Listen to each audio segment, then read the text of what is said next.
কুমিল্লার যৌথ বাহিনীর অভিযানে আটক। এরপর যুবদল নেতা তৌহিদুল ইসলামের মৃত্যু ঘটনায় জড়িতদের বিরুদ্ধে তদন্ত সাপেক্ষে যথাযথ ব্যবস্থা গ্রহণ করা হবে। এটা অনেক পুরাতন আলাপ। যথাযথ ব্যবস্থা গ্রহণ করা হয়েছে এটা কবে শুনবো?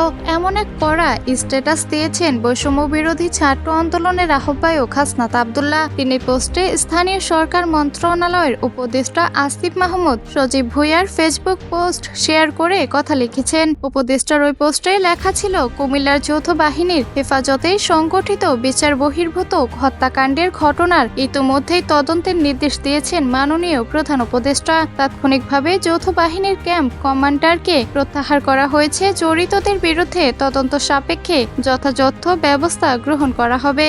এইদিকে প্রধান উপদেষ্টার প্রেস উইং থেকে পাঠানো এক বিবৃতিতে বলা হয়, প্রধান উপদেষ্টা ডক্টর মোহাম্মদ ইউনূস যে কোনো ধরনের হেফাজতে নির্যাতন ও হত্যার কঠোর নিন্দা জানিয়েছেন। সেই সঙ্গে যুবদল নেতার মৃত্যুর বিষয়ে জরুরি তদন্তের নির্দেশ দিয়েছে। বিবৃতিতে বলা হয়েছে, পুলিশ কুমিল্লার তৌহিদুল ইসলামকে হাসপাতালে নিয়ে যান, যিনি নিরাপত্তা বাহিনীর দ্বারা আহত হয়েছিলেন বলে অভিযোগ রয়েছে।